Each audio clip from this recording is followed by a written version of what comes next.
Figure it out. Hello, this is Adam Koralik from Figured Out Productions. The following video is a video of some kind, and I hope you enjoy it. Hey guys, it's Adam here, and welcome to PlayLoad. This is all my video game pickups and then some for the month of June 2021. What I mean by that is, yes, we got video games, but at the beginning and at the end, and to be honest with you though, there's a big middle chunk where I got some Blu-rays and stuff that I'll just kind of go over quickly because I know it's not going to be everybody's thing, but to some of you, it will be kind of fascinating. So, let's just go ahead and get started. The first thing up that I got, which you'll see more of very soon, is a brand new Dreamcast game called The Textorcist. Specifically, The Textorcist, the story of Raid Bibia. Like I said, I'm doing an entire video on this. I think it's actually the next video that's even going to come out, so stay tuned for that. But this is actually pretty cool. It's like a horror-themed game where you have to do exorcisms and like fight enemies with the Dreamcast keyboard. It's pretty cool. But yeah, I'll just keep an eye out for that video. That'll come out very soon. So next up is a big pile of games that I got from Half Price Books. Now, if you live in the U.S. and you've been to a state with the Half Price Books, you'll know that it's just kind of a hit and miss situation. Sometimes you get really good stuff. A lot of the times you get nothing. I hadn't been to one in a while, so I thought, what the hell, let's go inside and take a look and see if I come up with anything. And there was nothing like really great, but there was just a couple of things where I was like, alright, okay, let's go for it. So the first thing I got was Gears of War Judgment.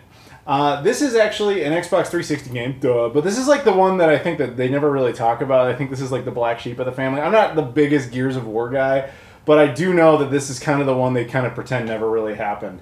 I don't entirely know why, but I'm guessing from what I've heard it's not that great, but it was cheap, so whatever. I also picked up a GameCube game, which was very nice because that's not really a thing that often, but here it is. We have City Racer. City Racer is a Ubisoft game, but most importantly, it never came out on the original Xbox. Most of my motivation for the GameCube is, what I've always said is, I want to get every single GameCube game that never came out on the original Xbox. Like, that's my, that's my way of shaving off a ton of it and still having somewhat of a reasonable goal. And while this was nothing really all that special, at least kind of, chips away at that goal. But, since I did mention the original Xbox, I actually did pick up a couple of games for it, because that one, I actually do want a full setup. I want the entire North American set, all the Japanese exclusives, that one I've actually done, and then all the European exclusives. That one I'm close to. I'm like missing 2 of them. But the North American stuff, I actually, ironically, am missing a bunch. But in this case, a couple of games I saw, I don't really see them very often. I don't remember ever seeing them, to be honest with you. And they were super cheap, so I was like, whatever. Nothing special, though. American Chopper and American Chopper 2. I'm guessing whoever traded these in was probably a fan of the show or something. I don't really know. But they were not expensive, so I was like, alright, don't have them, grab them, whatever. The next one I got, though, this one I actually have a story about, a childhood story. This is Star Wars Super Bombad Racing for the PlayStation 2. This game's terrible. Like, really bad. So here's the deal. I actually have a story, like I said. When I was a kid, this game had come out, the very tail end of childhood. I mean, really, you're not really a kid. You're in high school at that point, but I guess when you're 34, high school seems like you were still a kid, whatever. So at that time, amongst my group of friends, I was the only one who had a PlayStation 2, right? And so we all wanted to, play some PlayStation 2 stuff. This was a very early PS2 game, and there weren't, for those of you who were around back then, I'm sure you remember, there really wasn't a lot of content on the PS2 initially. So it was like, okay, kind of slim pickings here, but whatever. And then this game came out. And we had all remembered playing Star Wars Episode 1 Racer on the Dreamcast and thinking, that game was fantastic. And this game is another Star Wars racing game, but look at it. It's got Darth Maul in it. It also has Sebulba. He was in that one. It's got Yoda. It's got, all these crazy characters in it. This is going to be great. So we go ahead and we rent it. We go out to Blockbuster, and we're like, yeah, let's get this game. And we all come back, and we get to my house, and it's like, let's play it. This was like Mario is Missing level. Just, wow, bad. This was not good. Maybe this could entertain a 4-year-old, but this was a terrible, terrible racing game. So why would I pick it up? Just for nostalgia berries. It was just there's that crappy game. Let's go ahead and get it. But yeah, this is cheap, and that's it. There you go. The best one that I got, easily I saved for last, which was a PlayStation 3 game. PS3's God of War Origins collection, which contains Chains of Olympus and Ghosts of Sparta, which, correct me if I'm wrong, but I believe they were PSP exclusive games that Sony had produced for the God of War series, but they decided to bring them both as a collection to the PlayStation 3, which I think awesome idea. Like that is one thing that I don't know how much people talk about this with the PlayStation 3. I never really see anybody mention it, but it totally deserves credit. There's a lot of great compilations on the PS3 of PlayStation 2 stuff, PSP stuff, and like 6th gen era collections that, you know, a lot of time didn't get 360 versions. I think I recently showed off that Splinter Cell collection for the PS3. You know, there's a lot of stuff like that. This is one of the better ones. I know there was the Eco and Shadow of the Colossus collection like this. Sony did a good job with those type of collections back then. And like, you know, it includes all the downloadable content that those games had. It's just kind of like the way to go. Now, I know, obviously, you could play them on a PSP, but I've always said, like, handhelds are fine. I own a television, so why not take advantage of it? So having a PS3 version of that, to me, is just the superior way to go. But there you go. Now, let's just get some of this stuff out of the way. The first thing will be the most exciting. I went out to the West Coast. I did a little trip going through Northern California, through Oregon, up into Washington. And when I did that, I met up with my buddy Jesse. He picked me up at the airport in Sacramento. And we drove on up through Bend, Oregon to check out Blockbuster, which I'll show you there in a second. We did. Went to a wedding in Washington, and I slept in a teepee. It was crazy. But anyway, so when I hadn't seen Jesse in like a year and a half because of the pandemic, but he was cool enough to be like, hey, I got you something, and he hooked me up with this time machine DeLorean, because I'm a big fan of Back to the Future. As you might know, if you watch this channel, I've done entire movies on this channel of Back to the Future 4 and 5. But yeah, so I don't know where he found this or why he picked it up exactly, but he hooked me up with it, so thank you, Jesse, for that. Also, he had been holding on to this for the longest time. We had worked out a trade like 2 years ago. I was in Japan, and I found a PC Engine, you know, just a basic white PC Engine. And I asked him if he wanted it, and he said yes. And, you know, rather than buy it outright, he was like, do you want to trade for it? And I'm like, well, what do you have? And he just showed me some stuff, and one of them was the TurboGrafx CD. He said the problem with it is it doesn't actually work, but, you know, if you want to deal with it, I'll trade it. And I was like, deal. So I gave him the PC Engine. He gave me this, but I didn't actually see him for like 2 years, because when I gave him the PC Engine, he didn't have this on him. He's like, I'll see you next time. And the next time turned out to be a year and a half later. But anyway, so yes, he finally gave this to me. So I'm just kind of showing it to you for the moment, because I already have a plan for maintenance on this, and so you'll see an update on it at some point. But it's the docking unit where you would connect the TurboGrafx 16, so it locks in the back, and then you can power it there if you have it connected. And then the CD unit itself is a separate device, which I can disconnect here. Much like the PC Engine, it's just an actual like separate CD-based unit, and then you just get this dock that, you know, connects it all together. It was actually the first time I'd ever seen one of these, or like held one, I should say. I've seen them in like behind glass or whatever. But yeah, very cool. Unfortunately, still doesn't function, but that'll be fine. I didn't know this until people pointed out. I did a TurboGrafx 16/PC Engine video recently, and I was talking about video output options, and I said straight up, I have no idea if this thing has composite out or whatever. And it totally does. So if you have this, you can get composite out natively. Not that I would recommend doing that, but yeah, technically it's an option. But there you go. That is a quick look at a TurboGrafx 16 CD, but we will be looking at it more in the future, I'm sure. Now, as I mentioned, I went through Oregon, and we stopped at the last Blockbuster. Now, I'll be having an entirely new video about that, so I'm just going to kind of do this quickly. Just picked up some merch. I got a Blockbuster thermos. It says Blockbuster on the front, and on the back it just says Bend, Oregon, where the last Blockbuster is. And I also picked up a Blu-ray of the movie based on that location, the last Blockbuster. Now, you could buy this anywhere, but there was just something cool about buying it at the actual last Blockbuster. So I did that, even though it was definitely more expensive there than it would have been on anywhere else. But whatever, I still did it, because I wanted to support that store. So that's that. Like I said, you'll see a whole video about that soon. So the next thing up we have is a big pile of Blu-rays, and I promise we'll go through this very quickly, but I just kind of wanted to make this point for any other people out there, because I know a lot of people who watch this are collectors. And if you're into TV shows and DVDs and you know, movies and so on, listen up. So these all came from Australia. So here's the deal. I've been to Australia. It is not a great place to pick up video games, but it is a fantastic place to pick up movies and TV shows on DVD and Blu-ray. And there's a long explanation behind why that is, but the short version is basically like licensing deals. The normal ones don't typically apply down there, and they're very pro-physical media, typically because of internet restraints and so on and so forth. So as a result, they end up in a weird situation where they're allowed to exclusively release a physical edition of a show or a movie that normally would never bother getting that kind of traction anywhere else. Like we would just put it on streaming or whatever, but they give it a physical edition. So as a result, there's just a lot of shows that exist there in physical form, and often for whatever reason much cheaper. This is a much longer story that we'll just compress. Licensing that allows you to put out a TV show or a movie or whatever onto a physical format typically is very expensive, but it ranges from country to country. In the US, it's kind of medium range. That's why a Blu-ray will come out and it'll be like $25 or it'll be $20 or whatever, and it's just it's not the cost of the physical product. It's basically paying the licensing fee to acquire it temporarily or physically forever, whatever you want to think of it as. You're just paying a licensing fee largely. In Japan, it's ludicrous. Like Blu-rays are like 60, 70 bucks each. Like the licensing fee is exorbitant there. Australia, it's actually really cheap for whatever reason. So I don't know why, it just is. So as a result, you combine all that together, it makes a perfect storm. So we got some Australian DVDs and Blu-rays. Now, I was talking to this dude, AJ, who's a really nice guy, and he was like, hey man, if you want anything from Australia, let me know. And I was like, I don't really need any games, but I'd love to get these shows. And he was like, yeah, totally. So he looked, we looked at this website for a website called JB Hi-Fi. It's a store down there. It's like a Best Buy. And they have tons of great things. So I looked through it, and he was like, yeah, figure out whatever you want, and we can work it out. And I was like, okay, cool.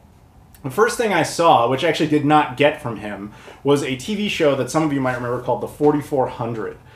This was a really cool show that just kind of got abruptly canceled, but it for some reason has a physical edition Blu-ray in Australia that came out like last year. So I was like, I'm all over that. However, in this particular case, there was a guy on eBay selling, I guess he had imported a ton of them or something, because he was selling them for like half of what they cost down there. So I was like, all right, I'll do that one here, that's fine, but the rest, let's see what he comes up with.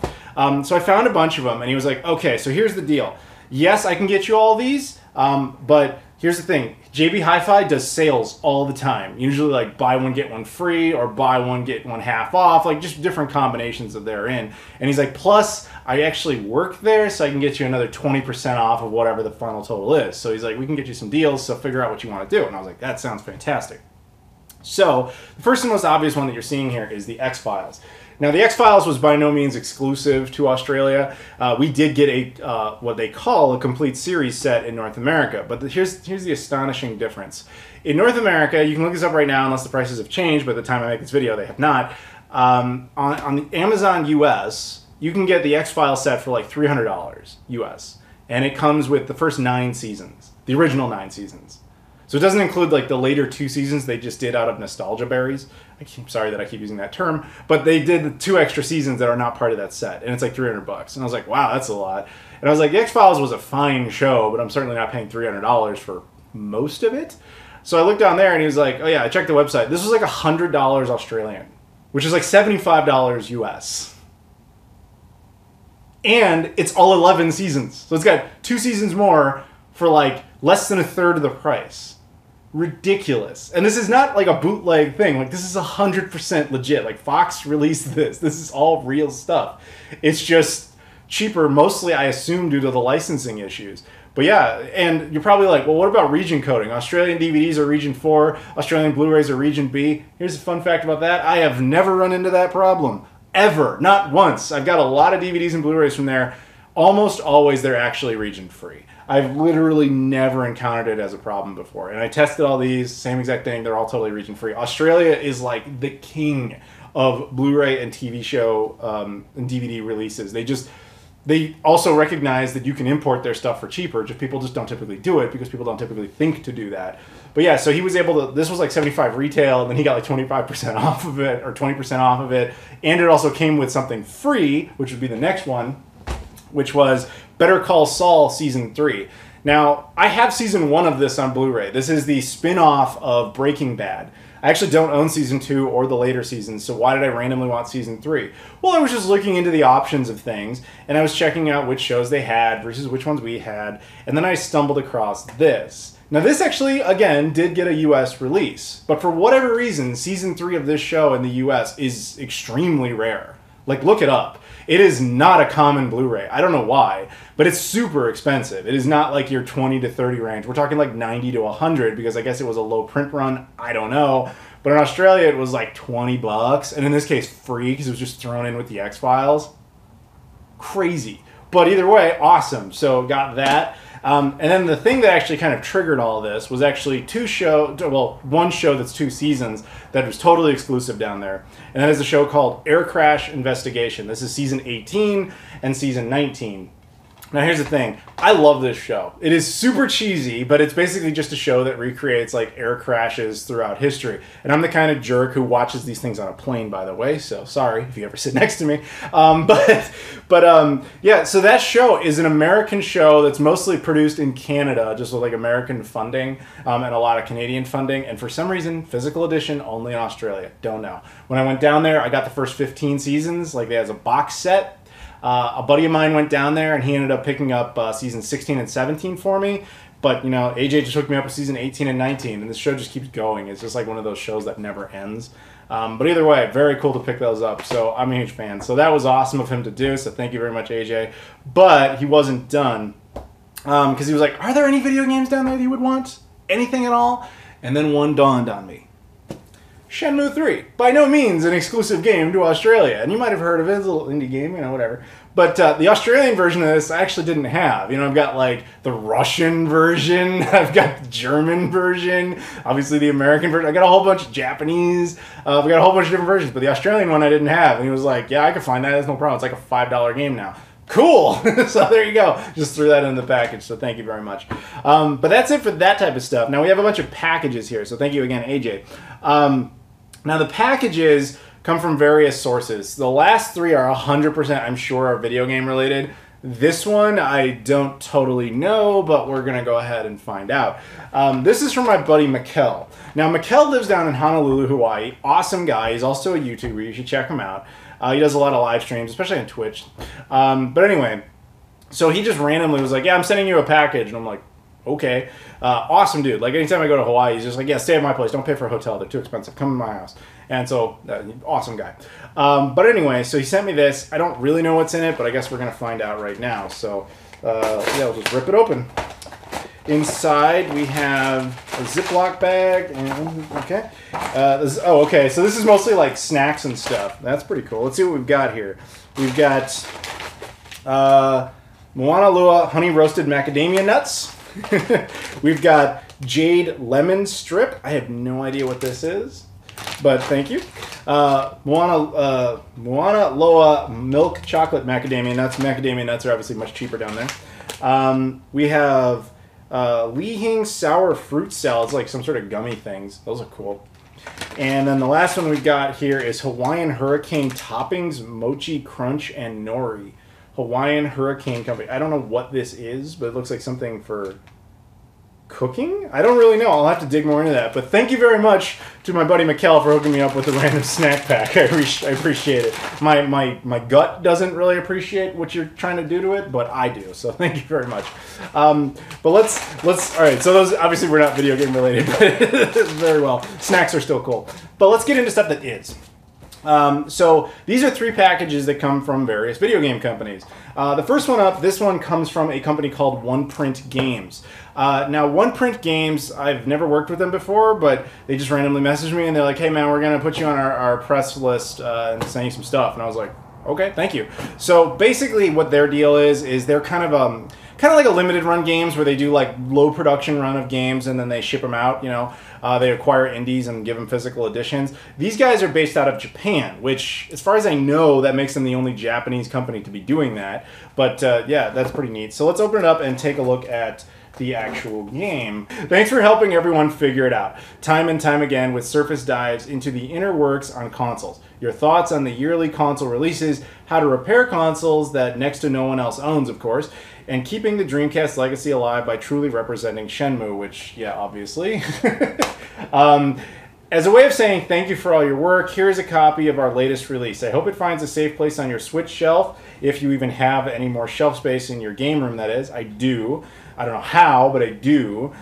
Please enjoy your brand new copy of NeoCab, a futuristic taxi simulator. Think Crazy Taxi without the crazy and more of a choose-your-own-adventure book aspects interweaved into a larger mystery. From me and the rest of the team at One Print Games. Well, thank you very much to the guys at One Print Games. Let's take a look at it. That was very nice. I wasn't expecting such a personal letter to be included. But that shows that they actually like watch the channel as opposed to like, I don't know how many of you guys ever deal with this. I get a lot of like random messages from like, we think your channel is the #1 place for our viewers and our programming. Anyway, would you like to advertise Dollar Shave Club? I'm like, I don't shave. I'm obviously the wrong choice. But anyway, but these guys obviously actually do pay attention to the channel. But yeah, check it out. So it's got, so let me see if I can open it here. I actually feel bad about opening this. But I believe, if I recall correctly from their email, this is the 3rd game that they've released. So let me see here. Drop something. Where do we get that? Okay. So I dropped a little keychain. That's cool. A little sticker. Then there's a driver's manual for NeoCab, which is obviously bigger than the size of a Switch game. But and there's also this one print authenticity card. That's kind of cool. It's like a plastic, like it's like a credit card type of thing. This product has been certified and for its authenticity and is meeting the high quality standards of NeoCab. And then it says I have number 864. Yeah, so there you go, and there's the copy of the game. So he already described in the letter what the game is, but that's very cool. So yeah, this is game number 4. This is the 4th game in the series, One Print Games. So tell you what, I'll put a link in the description to One Print Games so you can check them out if any of the stuff they have is interesting to you. But that game sounds pretty cool. So there you go. So thank you guys very much over at One Print Games, and I look forward to checking the game out. This package, I have no idea what this actually is. This comes from Pixelheart, which is a publisher in France. They send me stuff from time to time, and they never tell me when they're doing that, so I never really know.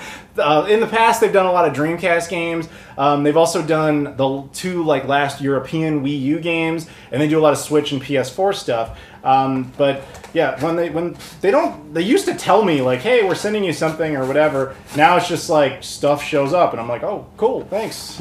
But let's see what they sent this time. We have, it feels like a Switch game, from Pixelheart, obviously. Open up here, past the longest tissue paper ever. It's a game called, Shing. Okay, this is, Pixelheart Limited Edition is a game called Shing. This is copy number 1,638 out of 5,000. Join a group of wisecracking warriors on a bloody adventure through the land of mythical monsters and mysterious machines.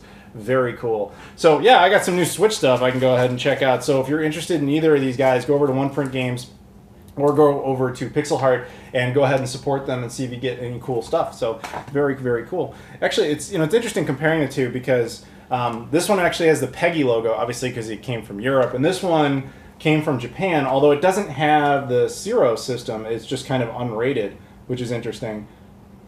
I don't know. But originally, limited run game stuff was unrated, but eventually, because they started selling it at retail, they had to start putting ESRB stuff on it. So I'm wondering, because this is the first set of that's happened in Japan, as far as I know, that hasn't hit them yet. So that could be an oddball choice there in the future. But there you go. Either way, some cool stuff. Now, the last thing we have, this is a package from Sega. Yes, my homies over at Sega randomly said, hey, we're sending you a thing for Virtua Fighter 5 Ultimate Showdown. Now, based on how much I sweat, as you can tell from just sitting here, I am no physical contender for combat, but maybe some, virtual combat I might not be so bad at. But that was a terrible joke, I'm sorry. But anyway, so I'm going to open this up. I don't really know what this is. It's some sort of press kit, but yeah, I guess we'll find out. But yeah, that game came out digitally on the PS4 very recently, and Sega was cool enough to give me a whole bunch of keys for it, so I just gave them away on Twitter. And they gave me a bunch more that I'm going to give away too. So the game came out on PS Plus. It was for free for people who have PS Plus. But what's cool about that is if you had the base game, there was a whole bunch of DLC you could get. Well, guys, they hooked me up with a bunch of DLC keys. So follow me on Twitter because I'm going to be giving those away. Okay, so looking inside, this is way more stuff than I was expecting. Yeah, so it's a package from Sega of America. Now that's heart. Yeah, very nice. So let's take a look at what it is. Wow. Check it out. It's a bag. And it's got stuff in it. I can feel it. That is, all right, I hope you guys are Virtua Fighter fans out there. That is a nice bag. Virtua Fighter 5 Ultimate Showdown. This is like a legit bag. This is from OGIO. I'm an OGO. I don't know. I'm not a fashion guy, but I recognize that logo. That's how much I don't know designer stuff because I called this fashion. Okay, let's just get that out of the way. But yeah, wow, that's a nice. It's like a nice gym bag. Yeah, open it up, and inside it's got a whole bunch of stuff. Wow, a lot of cool stuff. It's got a Virtua Fighter 5 wristband. It's got Virtua Fighter 5 Ultimate Showdown pins. It's got, what's this? Oh, wow, check it out. This is a karate martial arts suit. I am never wearing this. I mean, look at me. I'm sweating opening a bag. I'm not the guy who's going to be able to use that. But that, hey man, you want to go cosplaying as Akira? What up? Okay, hang on. I remember that. Hang on. We got some like tissue paper stuff. We have more. Okay, so these are like, there's the black belt that goes with the suit, and then there's the bandana that you would wear with it. And I actually remember this specifically from the email because I was just like, what? This is the got to be glued hair gel that Akira wears. Not to be confused with the got to be glue like Gorilla Glue hair girl. No, but this is. Apparently, I remember that him saying that in the email. He's like, it's going to include some stuff. This is the officially like licensed glue for the hair, or well, not glue, but you get it. That's crazy. Look at that. Yeah, no, and beyond that, it's just a big bag. So that's awesome. Wow, thank you to the guys at Sega. I wasn't expecting that. I mean, I was expecting, you know, a package. They said that, but I based on the description, I thought I was just getting like a bag of gel. I didn't know what was going to be in there. But that's crazy. Look at that. All martial arts suit and everything. Wow, that's awesome. So, yeah, very cool. That's like a nice... Look at this bag. This is like legit as hell. Look at this. That's so cool. Wow. But yeah, so awesome. Really, that's exciting. I really wasn't expecting it to be that nice. Yeah, that's really great. So thank you to the guys at Sega for that. As I said, I'll have keys for the DLC to give away. Maybe even some more copies of the game if I can get them to hook me up with some. Again, check me out. Check that on Twitter. I'll have a link in the description to that. I will be giving those away. Also, some of the actors involved, Lisa Wilkerson, who voices Sarah Bryant, as well as Eric Kelso, who voices Jackie Bryant. They were willing to do like voiceover clips, you know, for people. If you win, it's a congratulations message from them as in character, which is just a nice bonus if you guys are interested. But yeah, check my Twitter for all that kind of stuff. So thank you to Sega for that. Also, unrelated to any of this, convention season is going to be starting soon. I actually got invited to my first convention, and it happens to be, you know, of the year because pandemic's kind of winding down.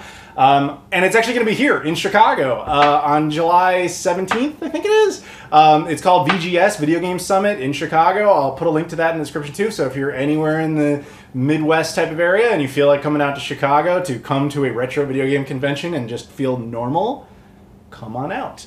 It's like 5 minutes from O'Hare Airport, based on at least the map. I've actually never been over there, but it looks like it's close.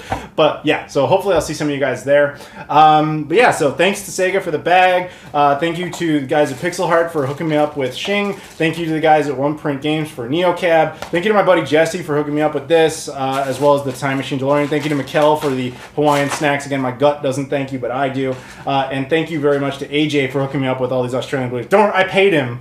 It's just that I paid him a lot less. And the weirdest thing about that is that it was shipping from Australia. So we were like, oh, all right, that's going to take like a month. And it showed up in like 3 days. It like blew both of our minds. It's like it must have just really hit the timing. It's like they put it in the box and then all of a sudden it just caught the first flight out. I don't know. But either way, it was crazy awesome. So there you go. Thank you guys very much for watching. If you could please like, comment, and subscribe and follow me on all the social media stuff, especially for Twitter because, you know, free stuff. But Instagram, Patreon, Discord, all that, I appreciate that as well. Thank you very much for watching and I'll see you all later.